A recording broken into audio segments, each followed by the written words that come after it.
Affaire de trouble à l'ordre public, Issa Kaoutim retourne en prison jusqu'au 3 décembre 2021. L'édition numérique au cœur de la deuxième édition de la célébration de l'écriture féminine, des précisions dans un instant. L'actualité à l'international en Côte d'Ivoire, le ras-le-bol des populations face à la malédiction du pétrole. Mesdames et messieurs, bienvenue au journal sur Joliba TV News. Jugé ce vendredi 29 octobre pour trouble à l'ordre public et atteinte au crédit de l'État, Issa Kaoutim écope de 3 mois de prison ferme en attendant le délibéré du procès prévu en décembre. Les contours de cette affaire avec Aminata Chektal. Inculpé jeudi pour trouble à l'ordre public et atteinte au crédit de l'État, le 4e vice-président du Conseil national de transition, Issa Kaoutim, était à la barre du tribunal de la commune 4 de Bamako ce vendredi 29 octobre. Le parquet a rejeté sa demande de liberté provisoire en attendant le délibéré prévu pour le 3 décembre prochain. Son interpellation fait suite à des propos tenus lors des lives sur Facebook. Connu comme étant un personnage atypique et controversé par moments, Issa Kaoutim aurait tenu des propos jugés subversifs et délictuels par le procureur. Au cours du live, Issa Kaoutim a traité le Premier ministre d'irresponsable politique. Rajouté à cela, plusieurs autres propos tenus ont suscité de vives réactions de la part des internautes. Entre les pro-Kaoutim et les militants pour une probable prolongation de la transition, les questions sur la liberté d'expression trouvent aussi leur place. Pour Maître Kassoum Tapo, avocat de la défense, il s'agit de la liberté d'expression, les faits ne sont pas poursuivables. Il reproche au parquet de mêler droit et politique. Il évoque ensuite l'immunité parlementaire de son client et demande à ne pas confondre délit de cybercriminalité et délit de presse. Le mouvement Yerewolo Debout sur les remparts a organisé un meeting géant vendredi 29 octobre sur la place de l'Indépendance après la prière de vendredi. L'objectif est de montrer à l'opinion nationale et internationale le soutien de ce mouvement aux autorités de la transition et décrier la politique française au Mali afin que les forces étrangères comme la Barkhane et la MINUSMA puissent plier leurs bagages. Écoutons quelques réactions. Cette mobilisation générale s'inscrit dans le cadre d'un Mali nouveau. Plus que jamais, tous les Maliens doivent se mobiliser pour montrer à l'opinion internationale que nous soutenons notre gouvernement, que nous sommes avec notre gouvernement, que ce gouvernement est légitime. Le message que je vais passer aujourd'hui, c'est de demander à tous les Maliens de s'unir pour que la transition soit vraiment une réussite et pour que la transition soit prolongée aussi de 3 ans. Nous sommes là ce soir pour montrer aux yeux du monde que les Maliens sont unis, debout, et nous allons faire notre République à la malienne. Aujourd'hui, il y a 8 ans, notre pays est envahi par des forces étrangères d'occupation qui a empêché le peuple malien à accéder à l'intégrité territoriale de cette surface. Et aujourd'hui, les militaires étant au pouvoir, l'objectif de cette manifestation, c'est soutenir notre armée. Nous sommes là aujourd'hui pour soutenir la transition. Soutenir la transition, c'est soutenir le Mali. À quelques jours de la rentrée scolaire 2021-2022, l'association Éducation pour tous a procédé à une remise de kits scolaires aux enfants démunis de la commune 5 du district de Bamako. Suivant le reportage de Aïssata Traoré et El Hadji Malik Guiteya. L'éducation est un droit fondamental. C'est aussi le moyen le plus fiable de garantir de meilleures chances d'avenir pour les enfants. C'est dans cette optique que l'association Éducation pour tous vient de procéder à la 4e édition de son opération Cartable pour tous, une action de solidarité en faveur des enfants orphelins ou issus des couches défavorisées. Alors, ce qui nous motive, parce qu'on veut avoir un Mali émergent un jour. On veut voir un Mali qui sera représenté valablement dans le monde entier, comme les autres pays développés. Pour cela, il faut que ça passe par l'éducation. En assurant le parrainage de ces centaines d'enfants démunis de la commune 5, la généreuse donatrice Mme Djouforo Kiatoundjaï, à travers son association Éducation pour tous, attend jouer sa partition dans le développement du Mali. Et nous, on aimerait que le Mali soit, l'Afrique soit parmi les pays émergents ces jours-là, que l'Afrique soit représentée. Et je pense que ça passe par l'éducation. C'est pour ça on fait tout pour investir dans l'éducation, surtout des enfants issus de milieux défavorisés, des enfants issus de familles démunies. Amadou Ouattara, le maire de la commune 5, après la réception du lot de kits scolaires, a exprimé sa satisfaction face à cet élan de cœur de l'association Éducation pour tous. Une action de solidarité qui fera le bonheur des bénéficiaires et de leurs parents. En offrant des kits scolaires, enfants en situation difficile pour l'ouverture des classes, l'association Éducation pour tous garantit un égal accès au savoir et à la connaissance. Pour Ibrahima Sidibé, président de l'Association des jeunes actifs du Mali, cette opération Cartable pour tous est une façon pour la généreuse donatrice de contribuer à la réinsertion éducative des enfants bénéficiaires à travers la mise à disposition de ces kits scolaires. Vraiment, c'est des sentiments de joie parce qu'on peut dire que chaque année, cette bonne dame nous enlève l'épine du pied au Mali. Vraiment, nous ne pouvons que nous réjouir des actes de ce genre et aussi solliciter les uns et les autres à suivre les pas de cette bonne dame qui est en train vraiment de donner un grand pas pour les enfants maliens. Notez que l'association Éducation pour tous est une association à but non lucratif et engagée dans la réussite scolaire des enfants issus des milieux démunis dans les pays en voie de développement. D'une actualité à une autre, créée en 1960, l'Amnesty International est un mouvement mondial de 10 millions de bénévoles qui militent pour la promotion et la défense des droits humains. Pour célébrer son 30e anniversaire au Mali, il compte mener plusieurs activités. Adama Salongo nous fait le point. Amnesty International a 30 ans d'existence au Mali pour la promotion et la défense des droits humains. Ça se fait. À l'occasion, plusieurs activités seront menées dans le cadre de la lutte contre toute violence qui porte atteinte aux droits humains. Ces activités-là, effectivement, on aura des panels des anciens présidents qui vont pouvoir expliquer tout ce qu'ils ont eu à faire pendant leur présidence. On aura aussi des panels des coordinateurs thématiques. Et effectivement, nous allons profiter pour montrer nos succès, pour montrer là où ça n'a pas tellement marché.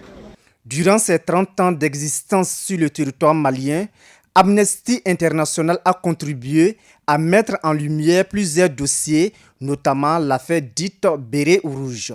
La question des bérets rouges, par exemple, c'est Amnesty International qui a pu découvrir qu'il y avait 21 personnes qui avaient disparu et nous avons tenu à ce que ces personnes réapparaissent. Bon, malheureusement, ces personnes sont réapparues, mais en tant que cadavres, parce que finalement, on a trouvé qu'ils avaient été exécutés. Mais c'est justement grâce à nos recherches que cela a pu avoir lieu. Plusieurs fois, il y a des personnes qui disparaissent, mais avec notre action, quelque temps après, ils reviennent. Toutefois, malgré ces exploits, le mouvement reste confronté à plusieurs difficultés. Et les autorités en sont en majeure partie les principales causes, soutient notre interlocuteur. La difficulté principale, c'est avec l'État. Parce que vous savez, Amnesty International, notre travail consiste réellement à faire des recherches et de dénoncer les violations des droits humains partout où ça se passe. Et vous savez que les grands violateurs des droits humains, généralement, c'est les autorités étatiques. Et donc, il ne leur plaît pas que nous puissions dénoncer les violations qui se font. Pour rappel, ces activités de l'Amnesty International vont se dérouler du 30 octobre jusqu'au 11 décembre 2021. L'ambassadeur d'Algérie, Boualem Chebii, au Mali, a été reçu ce vendredi par Sidibé Dédéou Ousmane, la ministre de l'Éducation nationale. Le renforcement de la coopération dans le secteur éducatif était à l'ordre du jour, surtout la redynamisation du système. L'ambassadeur d'Algérie est en fin de mission au Mali mais tient à baliser le terrain pour son successeur. Le diplomate algérien se dit engagé à œuvrer à un renforcement des relations avec des projets en perspective au regard des liens fraternels entre les deux pays. L'Algérie octroie chaque année des centaines de bourses d'études à des bacheliers maliens et des milliers d'étudiants qui y vivent. La ministre a remercié l'ambassadeur pour l'intérêt suscité à accompagner le département de l'éducation nationale et l'exhorte à œuvrer davantage à une plus grande implication des autorités de son pays pour une éducation de qualité. L'émission En toute liberté recevait ce jeudi 28 octobre 2021 une figure importante de la société civile, un grand entrepreneur africain, malien et non des moindres, Mossadegh Bali, le président directeur général du groupe Azalaï Hotel. Le décryptage avec Sokona Diakité. Entrepreneur reconnu aujourd'hui, le promoteur d'une des grandes chaînes hôtelières d'Afrique, à savoir le groupe Azalaï Hotels, a d'abord parcouru du chemin. Cela va de ses souvenirs familiaux à ses études au Mali et aux États-Unis, en passant par la France. Une enfance et des études dont il garde de bons souvenirs. Après arrive le passage de témoin. La fibre entrepreneuriale de Mossadegh n'est pas issue du néant. L'héritage est de famille avec une grande tradition de négoce. Une figure paternelle comme exemple et qui s'explique. Mon père m'a énormément marqué parce que c'était un homme très humble, très simple. Et vous voyez, quand je parle de lui, je sais avec beaucoup d'émotion. Très simple, malgré le fait que c'était l'un des entrepreneurs les plus prospères du Mali et de la sous-région, extrêmement respecté partout. Il voulait nous éduquer dans cette simplicité, dans cette humilité, dans l'amour du prochain, rendre service quand on peut. Oui, mon père m'a beaucoup marqué. Peut-être c'est dû aussi au fait que j'ai perdu ma mère très jeune. Et donc peut-être toute mon affection a été reportée sur mon père, mais aussi sur les autres membres de ma famille. Une fois ce travail de legs effectué, du négoce, il se lance dans l'industrie hôtelière. Le tourisme, c'est la première industrie au monde. Ça crée énormément d'emplois. Donc l'impact social que je recherchais, j'allais l'avoir. Ça paye des impôts à l'État central et aux municipalités. Ça forme des jeunes. Et c'est comme ça que j'ai créé la Société malienne de promotion hôtelière. Okay. Et nous avons soumissionné à l'appel d'offres de privatisation du Grand Hôtel de Bamako. Et nous avons eu la chance d'avoir gagné cet appel d'offres. Dans cette aventure, ce ne sont pas des difficultés qui ont manqué et auxquelles il a fait face. Merci. Oui, bien sûr. Vous savez, j'ai traversé des moments très difficiles dans ce pays. En mars 91, quand il y a eu le coup d'État, tous nos magasins ont été saccagés. Donc les magasins de la société Bali SA, et on avait des centaines et des centaines de millions de marchandises. Les fonds que vous nous avez prêtés pour importer ces marchandises, elles ont été complètement pillées, ces marchandises. Mais faites-nous confiance, petit à petit, on va travailler pour vous rembourser. Et c'est ça qui a été le cas. C'est-à-dire qu'avec le lancement d'Azalaï, toutes les dettes que notre société familiale Bali SA avait auprès du système bancaire local ont été remboursées. Le Mali dans l'état de crise multidimensionnelle actuel est un sujet qui n'a pas été oublié au cours du débat. Un jeune qui a une perspective, qui se dit je suis dans un pays où je peux fonder un foyer, je peux avoir du travail, je peux être digne, je peux vous dire que dans ce pays, il n'y aura pas de rébellion, il n'y aura pas de terrorisme. La cause fondamentale des rébellions, dans tous les pays, pas au Mali, la cause fondamentale du terrorisme, de l'extrémisme qu'on voit aujourd'hui, c'est un déni de développement. On est trop divisé dans ce pays. On est divisé sur tout. On ne s'entend sur rien. Mais il est temps qu'on mette fin à ces divisions-là. Malgré toutes ces difficultés que connaît le Mali et qui lui causent de la peine, notre invité du jour se dit être fier d'être malien. Il appelle de ses vœux à un sursaut pour rebâtir le Mali d'antan, envié pour ses différentes qualités. En d'autres termes, reconstruire le Mali Koro, comme il le dit. À présent, l'image du jour consacrée à Soso Bala. Les Soso Bala ou balafons du Soso en malinké est un balafon sacré historique conservé dans le village de Niagasola en Guinée. Ce balafon est réputé être le premier de tous les balafons, le balafon originel, l'étalon dont tous les autres ne seraient que des copies.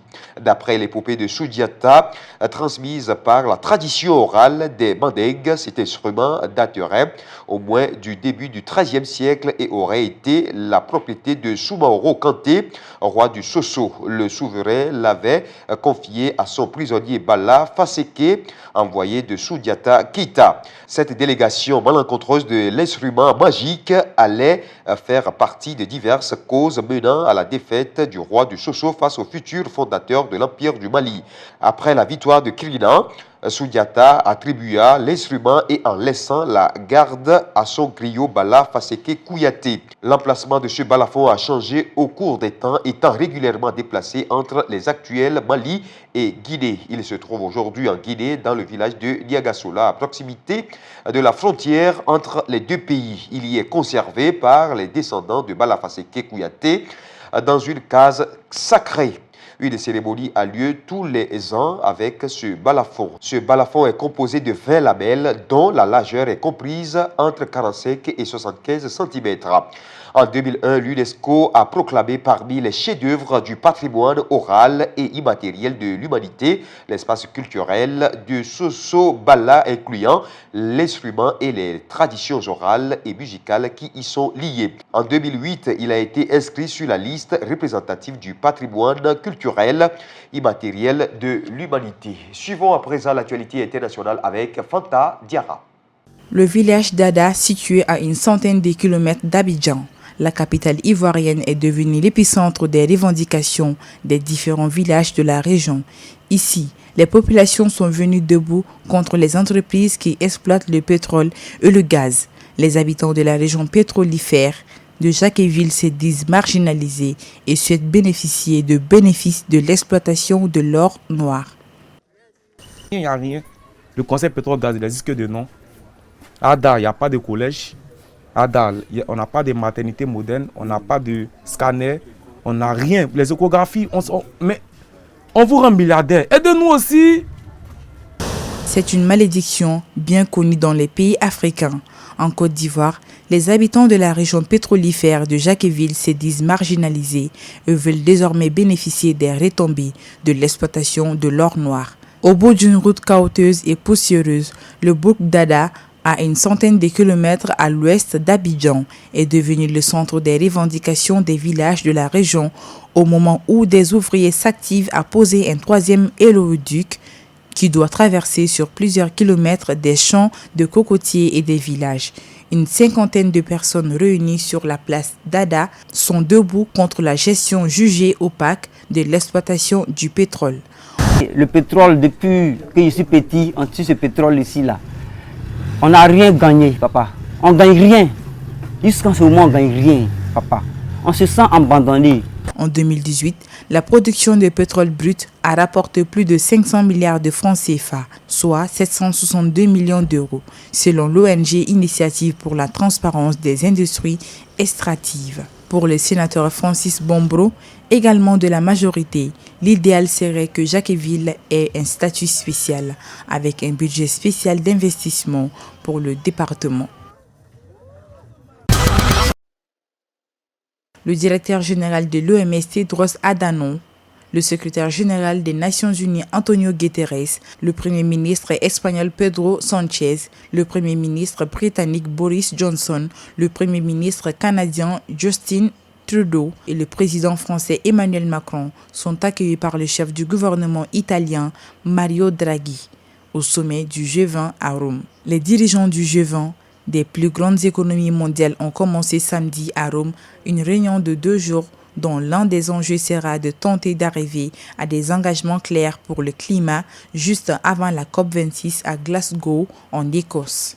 La veille déjà, le secrétaire général de l'ONU, Antonio Guterres, avait à nouveau tiré la sonnette d'alarme sur le risque de catastrophe climatique et pointé la responsabilité particulière des pays du G20, ce groupe qui comprend entre autres les États-Unis, l'Union européenne, mais aussi la Chine, la Russie et l'Inde, représente la plus grosse partie des émissions mondiales de gaz à effet de serre. Les chefs d'État et de gouvernement partiront en effet pour Glasgow, à peine la réunion du G20 achevée dimanche à Rome, mais leur capacité à s'entendre ce week-end sur des engagements forts pour le climat n'est pas garantie. La Chine, et avec elle beaucoup de pays émergents, dépend encore énormément de cette énergie fossile très émettrice de dioxyde de carbone, notamment pour faire tourner des centrales électriques dans le contexte actuel de crise énergétique. Le défi est désormais de mettre en œuvre dans chaque pays ce dispositif qui réduira les possibilités d'optimisation fiscale des multinationales et devrait rapporter 150 milliards d'euros de recettes supplémentaires. L'objectif affiché est 2023. Je l'évoquais dans les titres, le réseau des femmes écrivains du Mali et de la diaspora RFMD organise du 30 octobre au 6 novembre 2021 la deuxième édition de la célébration de l'écriture féminine. Encourager et soutenir l'écriture des femmes et la littérature malienne en général est l'objectif de cette initiative. Les activités de cette édition ont été officiellement lancées ce samedi 30 octobre 2021 au Centre international de conférences de Bamako CICB. Reportage Youssouf Kone et Bakoroba Diaré. Après une première édition couronnée de succès en 2020, le réseau des femmes écrivains du Mali et de la diaspora revient avec la deuxième édition de la célébration de l'écriture féminine. La cérémonie d'ouverture de cette édition était placée sous la haute présidence du ministre de la Culture, de l'Artisanat, de l'Industrie hôtelière et du Tourisme, Andogoli Guino. Durant une semaine, les écrivaines seront célébrées à travers des panels, des expositions, ventes et dédicaces de leurs œuvres. L'idée de cette célébration, c'est vraiment de mettre en valeur les femmes qui écrivent, même si elles sont très peu comparées aux hommes. C'est également de mettre en valeur les savoirs qu'elles mettent sur les livres, de les diffuser davantage. Parce qu'un livre, c'est fait pour être lu. Le livre en général souffre au Mali et surtout quand il s'agit des femmes qui écrivent et qui écrivent dans des conditions difficiles. Donc il s'agit vraiment de les rendre hommage. Créé en 2019, le réseau des femmes écrivaines du Mali et de la diaspora s'est donné comme mission de contribuer à l'essor des écrivaines résidant au Mali et dans la diaspora. Tout à fait. Incluant la diaspora, ça montre qu'en fait c'est un réseau ouvert aux Maliens, aux écrivains maliens en particulier, en ce sens où peu importe là où tu sois, tu gardes ta nationalité, que ce soit au Mali, également à l'extérieur. Ça permet quand même à ces écrivains qui sont à l'extérieur de se sentir écrivaines maliennes. Le réseau met également un accent particulier sur une meilleure visibilité des œuvres des femmes à travers le numérique, d'où le thème « L'édition numérique au Mali, les causes d'une lente évolution » pour cette deuxième édition. Je pense que le choix n'est pas aléatoire et que c'est adéquat à la situation actuelle. Vu que nous vivons numérique, nous pensons numérique, du coup il était nécessaire que nous, au niveau du réseau, nous pensions aussi numérique et voir dans quelles possibilités nous pourrions faire une jonction justement entre l'écriture et le numérique. Encourager et soutenir l'écriture des femmes et la littérature malienne en général est l'objectif de cette initiative. Célébration de l'écriture féminine, pour moi, c'est célébration de la chaîne du livre tout court.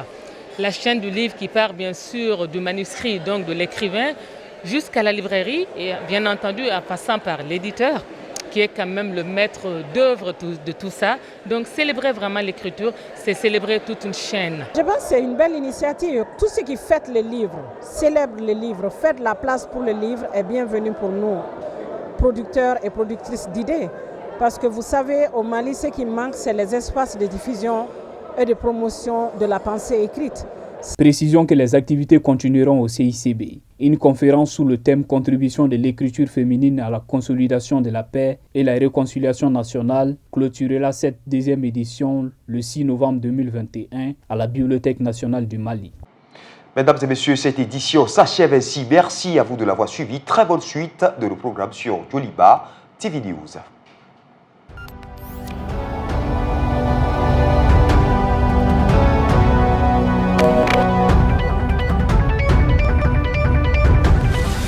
Joliba Evening News.